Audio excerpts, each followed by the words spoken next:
SQL అంటే ఏంటి, ఎస్క్యూఎల్లో ఎన్ని టైప్ ఆఫ్ కమాండ్స్ ఉంటాయి, ఒక ఎస్క్యూఎల్ స్టేట్మెంట్ ఎలా ఎగ్జిక్యూట్ అవుద్ది అనేది ఈ వీడియోలో డిస్కస్ చేద్దాం coming up. Hey guys, my name is Rohit and you're watching WonkyCode. Guys, SQL అంటే స్ట్రక్చర్డ్ క్వైరీ లాంగ్వేజ్ అని అర్థం. అంటే ఎస్ అంటే స్ట్రక్చర్డ్, క్యూ అంటే క్వైరీ, ఎల్ అంటే లాంగ్వేజ్ అని అర్థం. సో ఈ స్ట్రక్చర్డ్ క్వైరీ లాంగ్వేజ్ అనేది 1970s IBM ఎప్పుడు డెవలప్ చేసింది. ఓకే, ఇది ఒక రీసెర్చ్ ప్రాజెక్ట్ లాగా అయితే వాళ్ళు స్టార్ట్ చేశారు. సో అలా స్టార్ట్ చేసిన ప్రాజెక్టు ఇప్పుడు వరల్డ్ వైడ్ ఒక స్టాండర్డ్ అయిపోయింది. అంటే ఒక రిలేషనల్ డేటాబేస్తో కమ్యూనికేట్ అవ్వాలంటే SQL యూస్ చేయాలి అనే స్టాండర్డ్ అయిపోయింది. ఇప్పుడు మళ్ళీ NoSQL ఇంకా కొత్త అన్నీ వచ్చాయి. బట్ ఆ టైంలో ఇది ఒక రిమార్కబుల్ అని చెప్పుకోవచ్చు SQL. సో ఈ SQLని యూజ్ చేసి మనం డేటాబేసెస్తో కమ్యూనికేట్ అవ్వచ్చు. లైక్ క్వైరీ చేయొచ్చు, డేటాని గ్యాదర్ చేయొచ్చు, డేటాని యాడ్ చేయొచ్చు, డేటాని డిలీట్ చేయొచ్చు, డేటాని మోడిఫై చేయొచ్చు. సో ఇలాంటివన్నీ చేయొచ్చు. అండ్ ఈ రోజుల్లో డేటాబేసెస్ అనేవి చాలామంది యూజ్ చేస్తున్నారు. Not only database developers, data సైంటిస్టులు కానీ, మిషన్ లెర్నింగ్ ఇంజనీర్స్ కానీ, సాఫ్ట్వేర్ ఇంజనీర్స్ కానీ అందరూ ఈ SQLని అయితే యూజ్ చేస్తున్నారు. ఎందుకంటే ప్రతి ఒక్కరూ డేటాతో ఎవరైతే డీల్ చేస్తుంటారో వాళ్ళందరూ డేటాతో కమ్యూనికేట్ అవ్వాలిగా. So only way is SQL. And SQL అనేది జనరల్ పర్పస్ ప్రోగ్రామింగ్ లాంగ్వేజ్ అయితే కాదు. ఇప్పుడు మనం జావా, సి లాంగ్వేజ్, పైథాన్ ఇవన్నీ ఉన్నాయి కదా, వాటిని జనరల్ పర్పస్ ప్రోగ్రామింగ్ లాంగ్వేజెస్ అంటారు. అంటే general purpose programming languages use చేసి మనం అప్లికేషన్స్ బిల్డ్ చేయొచ్చు, వెబ్సైట్స్ బిల్డ్ చేయొచ్చు, ఆపరేటింగ్ సిస్టమ్స్ బిల్డ్ చేయొచ్చు, వెబ్ సర్వర్స్ బిల్డ్ చేయొచ్చు, గేమ్స్ బిల్డ్ చేయొచ్చు. సో ఇవన్నీ బిల్డ్ చేయొచ్చు ఏది జనరల్ పర్పస్ ప్రోగ్రామింగ్ లాంగ్వేజెస్ అయితే, లైక్ జావా, పైథాన్ వీటితో. కానీ SQL అనేది జనరల్ పర్పస్ ప్రోగ్రామింగ్ లాంగ్వేజ్ కాదు. ఇదేంటంటే స్పెసిఫిక్ పర్పస్ ప్రోగ్రామింగ్ లాంగ్వేజ్. అంటే ఒక పర్టికులర్ టాస్క్ మాత్రమే మనం ఈ SQLని యూజ్ చేయొచ్చు. ఆ పర్టికులర్ టాస్క్ ఏంది, డేటాబేసెస్తో కమ్యూనికేట్ చేయడం అంతేగాని SQLని యూజ్ చేసి మనం ఆపరేటింగ్ సిస్టమ్స్, గేమ్స్ ఇలాంటివి అయితే తయారు చేయలేము. జస్ట్ ఒక స్పెసిఫిక్ టాస్క్, ఆ గేమ్స్లో డేటాబేస్తో కమ్యూనికేషన్ జరిగేది ఏదైతే పర్టికులర్ టాస్క్ ఉంటుంది కదా, ఆ స్పెసిఫిక్ టాస్క్ మాత్రమే SQLతో చేయగలం. సో మనకి 2 టైప్ ఆఫ్ ప్రోగ్రామింగ్ లాంగ్వేజెస్ ఉంటాయి. ప్రొసీజరల్ ప్రోగ్రామింగ్ లాంగ్వేజెస్ అని, డిక్లరేటివ్ ప్రోగ్రామింగ్ లాంగ్వేజెస్ అని. సో ఇక్కడ SQL దేని కిందకు వస్తుంది అంటే డిక్లరేటివ్ ప్రోగ్రామింగ్ లాంగ్వేజ్ కింద వస్తుంది.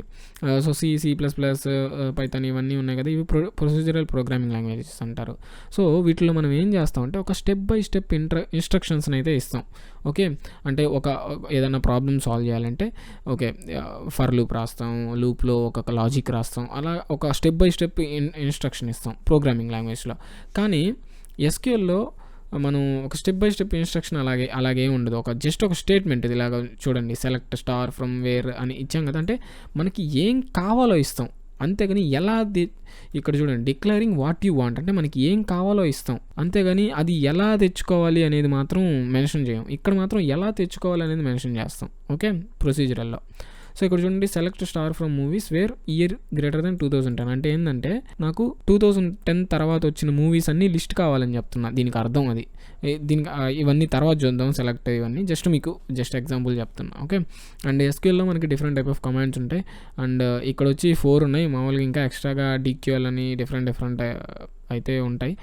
బట్ జనరల్గా 4 ఉన్నాయి.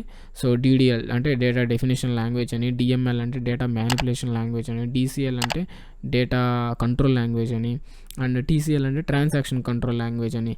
నార్మల్గా అయితే ఇక్కడ మీకు సెలెక్ట్ కనిపిస్తుంది కదా, ఇక్కడ సెలెక్ట్ DMLలో ఈ సెలెక్ట్ని వేరే దాంట్లో వేసి ఉంటారు కేటగిరీలో, దాన్ని DQL అంటారు, అంటే డేటా క్వైరీ లాంగ్వేజ్ అంటారు. అది కొందరు అంటుంటారు, బట్ జనరల్గా అయితే ఈ 4 చాలు. ఓకే, ఈ 4 సెలెక్ట్ని DML వేసేస్తారు. ఓకే, ఒక SQL స్టేట్మెంట్ అనేది ఎలా ఎగ్జిక్యూట్ అవ్వద్దో చూద్దాం. సో ఇప్పుడు SQL క్వైరీ ఉంది కదా, ఇక్కడ SQL క్వైరీ ఉంది కదా. సో ఇదేంటంటే ఫస్ట్ పార్సింగ్ జరగద్ది. సో పార్సింగ్ అంటే ఏంటంటే ఇక్కడ సెలెక్ట్, స్టారు, ఫ్రమ్, మూవీస్, వేరు ఇవన్నీ విడివిడిగా విడిపోతాయి. ఓకే, సెలెక్ట్ పార్సింగ్ అంటే ఒక్కొక్క పదంగా కట్ చేయడం. అప్పుడు ఒక్కొక్క పదాన్ని కంపైలర్ ఏం చేస్తుంది అంటే చెక్ చేసుకుంటుంది. ఇంటర్నల్ కమాండ్స్ ఇవన్నీ, ఇక్కడ సెలెక్ట్, ఫ్రమ్, వేరు ఇవి ఉన్నాయి కదా, ఇవన్నీ ఇంటర్నల్ కమాండ్స్. అది చెక్ చేసుకుంటుంది ఇంటర్నల్ కమాండ్స్తో.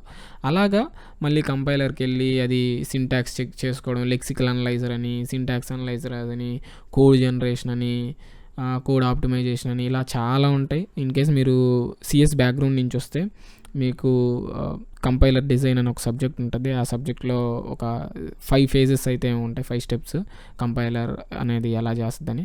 సో ఆ 5 స్టెప్స్ ఇక్కడ జరుగుతాయి.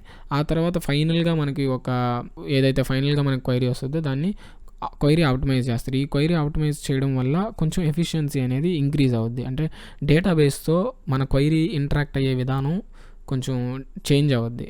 కొన్ని ఉంటాయి, అంటే ప్రతిసారి డేటాని ఎగ్జిక్యూట్ చేయడం డేటాబేస్తో, అలాంటప్పుడు టైం ఎక్కువ తీసుకోవడం కానీ, డేటా ఎక్కువ పడడం కానీ, సో ఇలాంటివి జరుగుతాయి. బ్యాక్గ్రౌండ్ ఈ క్వైరీ ఆప్టిమైజేషన్ అనేది పెద్ద టాపిక్, మళ్ళీ చాలా పెద్ద టాపిక్. దానికి కూడా చాలా డెవలప్మెంట్ జరుగుతుంటుంది బ్యాక్ఎండ్లో. బట్ మనం చేయాల్సిన పని అయితే లేదు, అంతా ఆ డేటాబేస్ చూసుకుంటుంది. ఓకే, సో అలా క్వైరీ ఆప్టిమైజేషన్ చేసిన తర్వాత ఫైనల్గా వచ్చిన క్వైరీని ఎగ్జిక్యూట్ చేస్తారు. ఎగ్జిక్యూట్ చేస్తే మనం ఏదైతే సెలెక్ట్ స్టార్ అని ఇచ్చాం కదా, అంటే నాకు మూవీస్ 2010 తర్వాత నుంచి వచ్చే మూవీస్ కావాలని, సో ఆ రిజల్ట్ అన్నీ మనకి రిజల్ట్ సెట్ అనే ఒక వేరియబుల్లో ఉంటాయి. ఓకే, ఆ రిజల్ట్ సెట్ నుంచి మనం వాల్యూస్ అన్నీ తీసుకుంటాం. ఓకే, అండ్ MySQL గురించి మాట్లాడుతున్నాం కాబట్టి మనం ఒరాకిల్ ఇలా చాలా ఉంటాయి. బట్ నేను యూజ్ చేసే డేటాబేస్ ఏంటంటే MySQL డేటాబేస్ కాబట్టి వీళ్ళకొక సేమ్ ఎగ్జిక్యూషన్ ప్లాన్, అంటే ఈ మొత్తాన్ని ఒక ఎగ్జిక్యూషన్ ప్లాన్ అనుకుంటే, ఓకే, ఈ ఎగ్జిక్యూషన్ ప్లాన్ని వాళ్ళు ఎక్స్ప్లెయిన్ అంటున్నారు. అంటే దానికి ఒక నేమ్ ఇచ్చుకున్నారు, ఆ నేమే ఎక్స్ప్లెయిన్, దాని పేరు ఎక్స్ప్లెయిన్ ప్లాన్ అని ఇచ్చుకున్నారు.